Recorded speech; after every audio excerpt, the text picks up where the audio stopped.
desde España, dos hombres simulan que se casan en una ermita católica. Obispos de México y de Estados Unidos respaldan a conocido albergue en Texas acusado de facilitar la inmigración ilegal. Desde Argentina, Arquidiócesis emprende campaña para ayudar a mitigar las medidas económicas del gobierno para sanear la economía. Turquía, un año del devastador terremoto. Desde el lugar, la primera parte de un reportaje especial de EWTN. Los sobrevivientes se recuperan, no los olvidemos. Hola amigos, hola Eddie, ¿cómo estás? Bien, gracias Natalie, ¿qué tal tú? Muy bien, Eddie. Qué bueno amigos, aquí con ustedes también desde nuestros estudios en Lima, Perú. Bienvenidos a su noticiero con enfoque católico EWTN Noticias. Yo soy Natalie Paredes. Soy Eddie Rodríguez Morel, gracias por acompañarnos.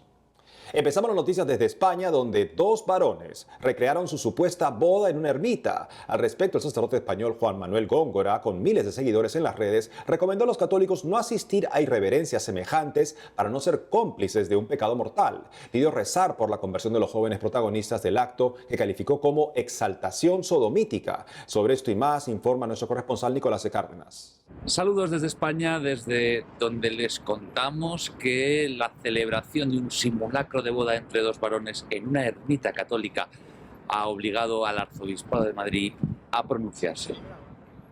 La ermita católica de la Santísima Trinidad, situada en la finca El Campillo, en el municipio del Escorial, en Madrid, ha sido el escenario del simulacro de una boda entre dos hombres. Lo que se conoce a través de las imágenes difundidas en redes sociales es que la ermita estaba llena de invitados y que los varones, vestidos de chaqué y tomados de la mano, salieron del templo al modo en que lo hacen los esposos católicos. Aunque no se utilizó el altar durante la ceremonia, sí se emplearon algunos elementos del rito católico, como el intercambio de anillos. Se colocó una mesa con un mantel blanco y velas y la talla de la Virgen encima de ella. Los protagonistas del evento también se arrodillaron juntos ante esa imagen y una cruz improvisada con dos ramas de árbol. El párroco del lugar ha confirmado a Prensa que el acto se celebró sin su consentimiento. El Arzobispado de Madrid hizo público un comunicado en la tarde del lunes en España en el que, con el deseo de evitar confusión, explica que no fue informado ni consultado sobre la posibilidad de realizar dicha celebración, siendo un acto unilateral de la finca que tendrá efectos canónicos. Además, la nota añade que las ermitas familiares solo pueden ser usadas para el fin que la Iglesia les concede y por tanto no pueden ser lugar de celebraciones públicas religiosas, salvo autorización expresa del obispado. Del mismo modo, se advierte que tampoco pueden ser objeto de finalidades comerciales ni lugares de celebraciones civiles de ningún tipo. Y en otro orden de cosas, las familias numerosas se han reivindicado en estos días con una campaña publicitaria denunciando la falta de ayudas y sobre todo la amenaza que supone para ellas una nueva ley de familias que se prepara, que denuncian pretende fulminarlas. Hay demasiada gente en el mundo, no hay espacio para todos. Tenemos que... La Asociación de Familias Numerosas de Madrid ha puesto en marcha una campaña publicitaria bajo el lema Salva el planeta, ten más hijos, que tiene por objetivo subvertir el pesimismo imperante e invitar a que más personas se sumen a la alegría que supone una familia grande. ¿Sabes dónde queda sitio para estar, por ejemplo? En los parques, que están todos vacíos, o en los colegios, que cada vez cierran más aulas. Tú, que la media de edad en Europa... La campaña también argumenta que un mundo sin contaminación no merece la pena si no hay personas para disfrutarlo. La presidenta de la asociación, María Menéndez, ha denunciado a Ciprensa que apenas reciben ayudas pese a la existencia de una ley de protección de familias numerosas desde el año 2003. Lo más grave, sin embargo, es que el gobierno planea aprobar una nueva ley de familias que elimine el nombre de familias numerosas y reconozca a cambio 16 tipos diferentes.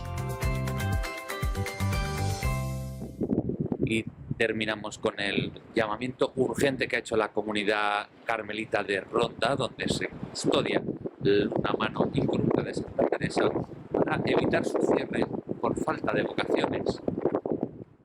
Una de las más conocidas reliquias de Santa Teresa de Ávila, su mano izquierda incorrupta, se enfrenta a un destino incierto debido a la falta de vocaciones en el convento carmelita de Ronda, en España, donde se custodia. El motivo es que la comunidad carmelita del convento del Corazón Eucarístico de Jesús se extingue a marchas forzadas. Quedan 4 hermanas en la comunidad, lo que está por debajo del número mínimo de 6 determinado por la Constitución Apostólica Vultum Dei Quaerere, promulgada por el Papa Francisco el 29 de junio de 2016. Para evitarlo, la comunidad necesita la incorporación inmediata de 2 hermanas profesas solemnes. Esta emergencia se produce coincidiendo con el centenario de la fundación en 1924 de la comunidad. Desde España, Nicolás de Cárdenas, EWTN Noticias. Y en Buenos Aires, Argentina, los sacerdotes de las villas y barrios populares piden al gobierno de Javier Milei que revise su decisión de reducir el monto de un impuesto que recibían las villas y asentamientos humanos para una serie de servicios. Un decreto de este lunes determina que el porcentaje de impuesto a recibir queda recortado al 1%. Antes recibían el 30%. En un comunicado, los sacerdotes de la pastoral de las villas sostienen que es un golpe muy duro bajar este financiamiento que sostiene a más de 5.000 barrios populares. Desde Argentina, nuestro corresponsal Matías Boca nos cuenta más. A través de la pastoral social, la Arquidiócesis de Córdoba expresó su preocupación por los niveles de pobreza aquí, en la República Argentina. En estos primeros meses de medidas para sanear la economía por parte del presidente Javier Milei, como la liberación de los precios reprimidos y una devaluación, aumentó el índice de pobreza en Argentina. Según recientes cifras publicadas por la Universidad Católica, la pobreza supera el 57%, el valor más alto en los últimos 20 años, mientras que hay un 15% de argentinos en la indigencia o extrema pobreza. En ese contexto de empobrecimiento masivo, calificado así por la Iglesia en Córdoba, la Pastoral Social de la Arquidiócesis anuncia una campaña solidaria que llama Demos nosotros de comer en beneficio de los más necesitados. Es una situación sumamente difícil y preocupante desde la Vicaría de los Pobres, Pastoral Social, Cáritas. Estamos muy preocupados e intentando hacer lo posible. Por eso Cáritas ha lanzado una campaña que se llama Demos nosotros de comer para poder ayudar a estos hermanos nuestros, porque en Córdoba hay 120 parroquias, son más de 300 comedores, hablamos de 50.000 personas a las que no estamos llegando, hay lista de espera para poder ayudar, la necesidad se incrementa y también me parece importante como reflexión no hacer de la pobreza una grieta, no hacer del hambre de muchísimos argentinos, 6 de cada 10, una nueva grieta. En todo caso, ¿qué puedo hacer yo? ¿Qué podemos hacer nosotros? Hacernos cargo para que entre todos podamos salir adelante, porque nadie se salva solo. En otro orden de noticias, los franciscanos de Argentina repudian la amenaza a Fray Rubén Sica. Fray Rubén Sica, rector del Santuario Virgen de la Peña, recibió una nota anónima con una amenaza de muerte. En el mensaje también hay fuertes insultos hacia el religioso. Versiones recogidas por medios salteños apuntan a una disputa por terrenos de la localidad del Tartagal, precisamente donde está el Santuario Virgen de la Peña, uno de los santuarios marianos más importantes de la provincia de Salta.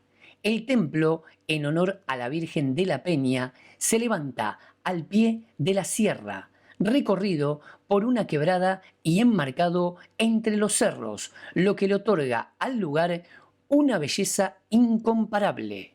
Es un sector de peregrinación muy visitado por turistas de diversos países.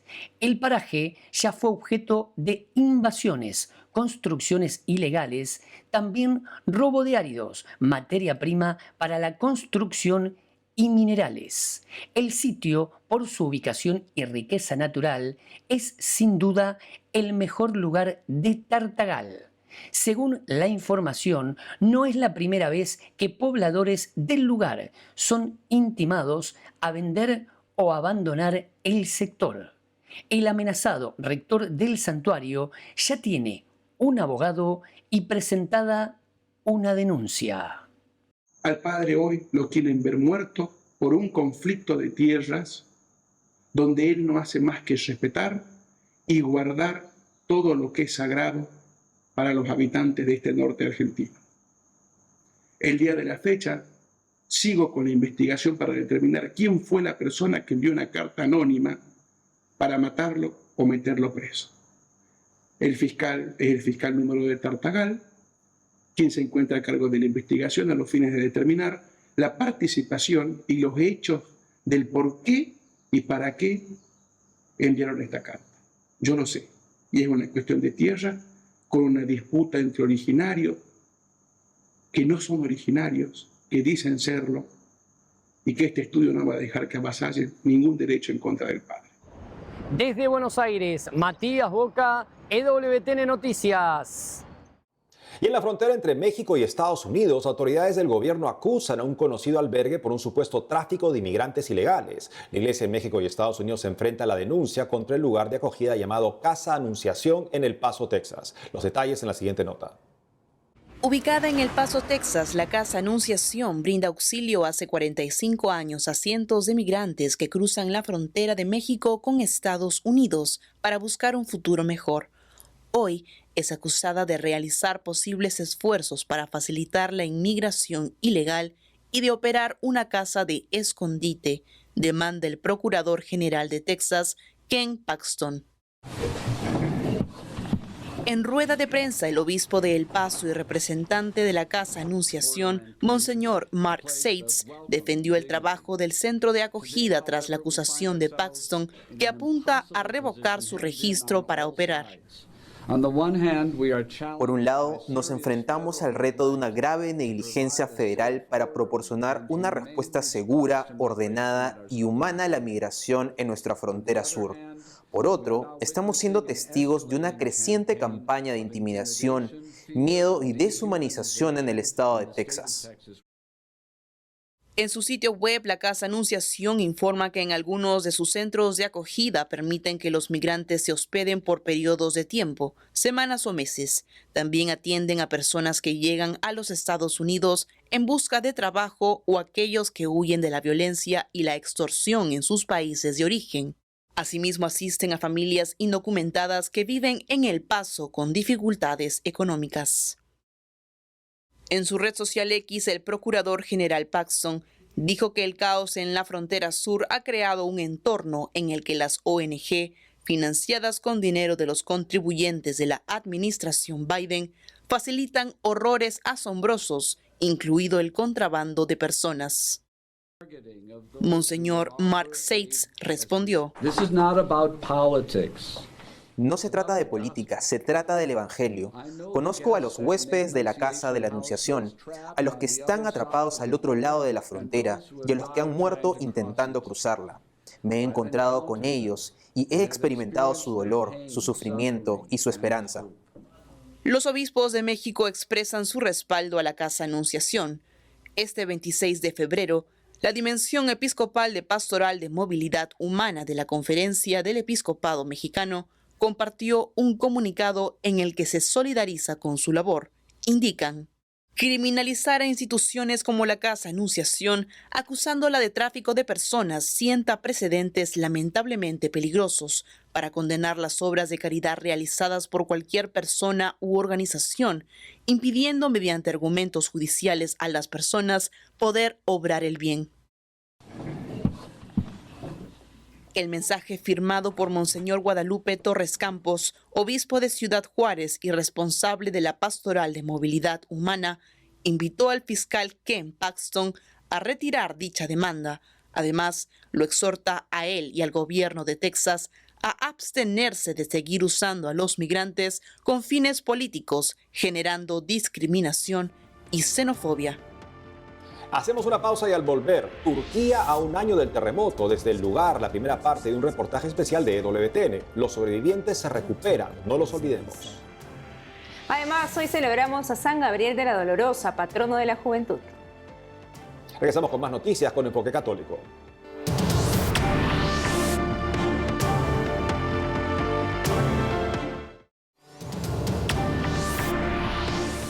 El 24 de febrero se cumplieron 2 años desde que el ejército ruso invadió Ucrania. Mientras la guerra continúa, civiles, soldados y miembros de la iglesia levantaron un simbólico recuerdo en los alrededores de Ucrania. Los detalles aquí.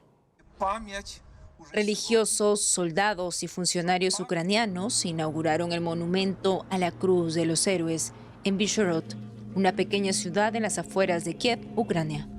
El arzobispo mayor de la Iglesia Greco-Católica Ucraniana, su beatitud, Sviatoslav Shevchuk, bendice con agua bendita el monumento recién inaugurado. En esta frontera marcada con la sangre de tantos valientes hijos e hijas de nuestra patria, hoy nos hemos reunido para crear un recuerdo para que Ucrania y el mundo los recuerden. Dieron sus vidas para que esta frontera de muerte no se extendiera por Ucrania. El monumento, cubierto de vidrio, está iluminado con luces estrelladas para representar el alma de los soldados perdidos. El soldado ucraniano y cofundador del monumento conmemorativo se dirigió al público. Hace 2 años, cada uno de nosotros vivía una vida completamente distinta, una vida completamente diferente. Y ahora os miro a los ojos y no encuentro las palabras adecuadas para decir lo importante que es tener un lugar donde poder llevar el dolor. Porque en estos 2 años, el mayor dolor que ha pasado por mi corazón es la pérdida de personas hermosas. Espero que este lugar dé la oportunidad a las familias que han perdido a sus seres queridos de dejar aquí su dolor y que haya un lugar para que la gente no olvide que hay muchas personas que dieron su vida para que nosotros pudiéramos estar aquí con vosotros ahora y vivir nuestras vidas. Se eligió Vyshhorod como lugar del monumento simbólico porque los helicópteros rusos fueron derribados por las fuerzas ucranianas en las colinas de la ciudad durante los primeros días de la invasión a gran escala. Este mes de febrero se cumplió 1 año del devastador terremoto que afectó Turquía y Siria. Miles murieron ese día 6 de febrero. Desde entonces la Iglesia, a través de sus organismos de ayuda, no deja de impulsar iniciativas en favor de las víctimas. También para la reconstrucción en ambos países. El periodista Con Flynn de EWTN estuvo en el lugar de los hechos. Ahí compartió con los sobrevivientes y la Iglesia. Esta es la primera parte de su reportaje emitido del programa News in Depth o Noticias en Profundidad de EWTN. Breaking news, an earthquake on a terrifying scale. Officials say it's a magnitude 7.8 quake. All it took was 80 seconds. For more than Bastaron 80 segundos para que más de 13.000 edificios se derrumbaran. 80 segundos para que casas, oficinas, fábricas y ciudades enteras fueran destruidas. entire cities to be destroyed. The physical La destrucción física es inmensa, pero el costo humano es más difícil de comprender. comprehend. In February of 2023, a 7.8 En febrero de 2023, un terremoto de magnitud 7,8 devastó esta parte sur de Turquía y el norte de Siria. 60.000 personas murieron en lo que fue el terremoto más fatal en Turquía en 1500 años. Estoy de pie en la ciudad de Antakya, donde hace 1 año a mi alrededor habría bloques de apartamentos y casas de la gente. Hoy son solo montones de escombros, y los edificios que todavía están en pie son tan inseguros e inestables que tienen que ser derribados. Y para los supervivientes, sus vidas nunca volverán a ser las mismas. Their lives will never be the same.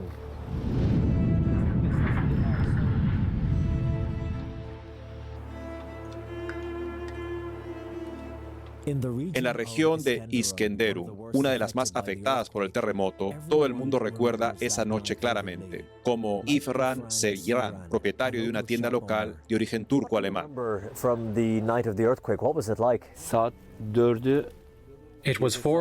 Eran las 4:17 de la madrugada. De repente todo empezó a moverse. Fue algo muy aterrador. Temblamos durante 1 minuto, de esta manera, una y otra vez. En ese momento, ¿qué pasa por tu cabeza? Todos pensábamos que íbamos a morir. Dijimos, ok, esto es todo, vamos a morir, pero gracias a Dios sobrevivimos. Irfan es uno de los afortunados. Su edificio sobrevivió y él también, pero perdió a 11 primos y familiares en el terremoto y réplicas del día siguiente. La hija de mi hermana estuvo enterrada bajo los escombros durante 4 días. Déjame mostrarte. El techo colapsó sobre ella y se quedó atascada así por 4 días completos.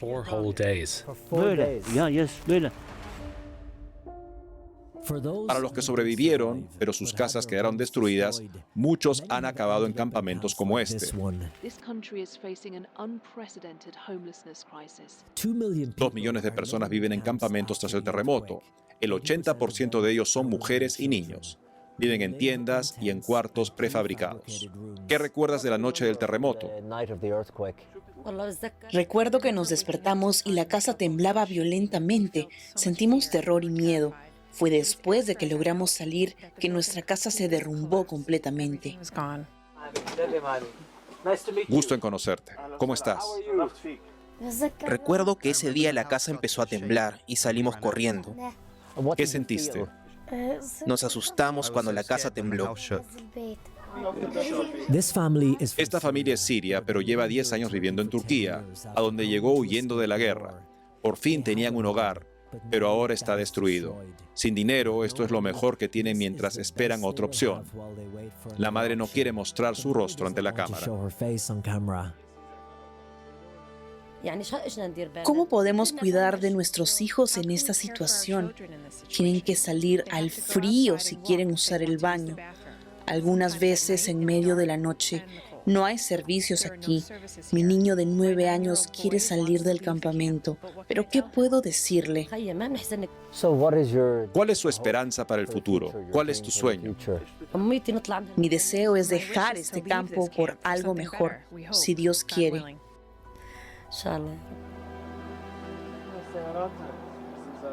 En otra parte del campamento, otra familia me enseña su carpa. Esta agua es para lavar los platos. Llenamos este barril y usamos el agua para lavar. ¿Y usan el espacio para cocinar aquí?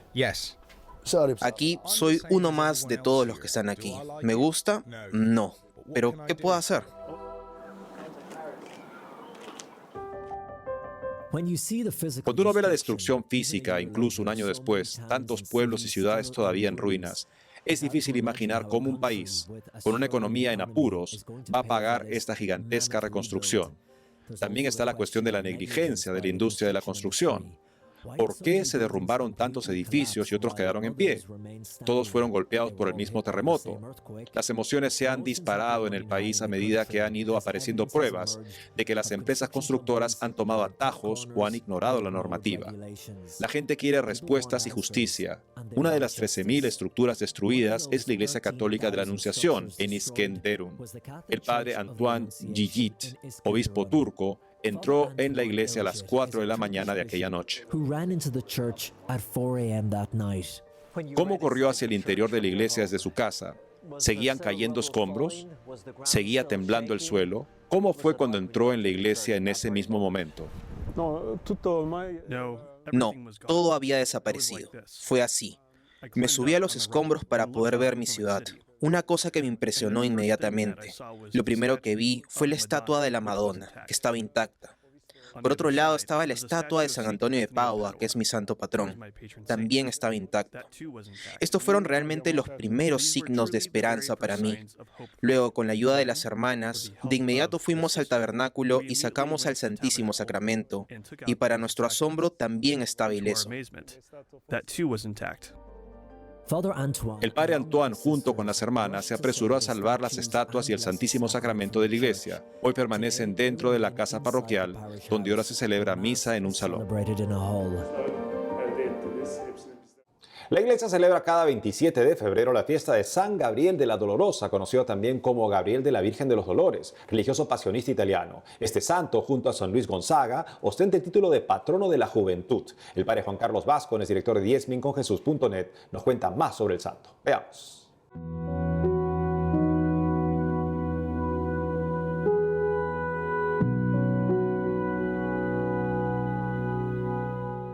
Un chico que desde muy joven se destacó por ser delicado, por ser una persona de espiritualidad. Y aunque es un chico que se queda huérfano desde temprana edad, tiene una cantidad de hermanos, viene de una familia acomodada y sus hermanos enseguida le empiezan a dar de todo. Y eso hace que él, aunque es una buena persona, se convierta tal vez un poco vanidoso, va pasando los años y claro, llega un momento en el que se enferma gravemente y se da cuenta que la vida es pasajera y que Dios le está llamando para otras cosas.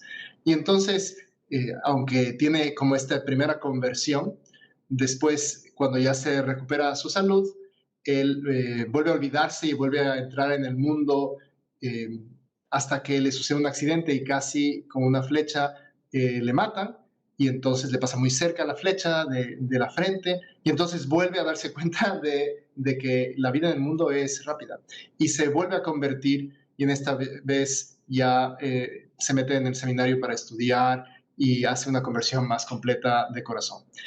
Y a mí me parecía que es un excelente ejemplo para animar a los padres que tienen a veces hijos que se pierden un poco y que son buenos cuando son pequeños, pero después que se vuelven un poco más distantes, que se enfría su fe, para que no dejen de rezar por ellos. Rezar por los hijos para que vuelvan a Dios es algo importante que tiene que estar siempre en toda familia cristiana, especialmente en el corazón de las madres.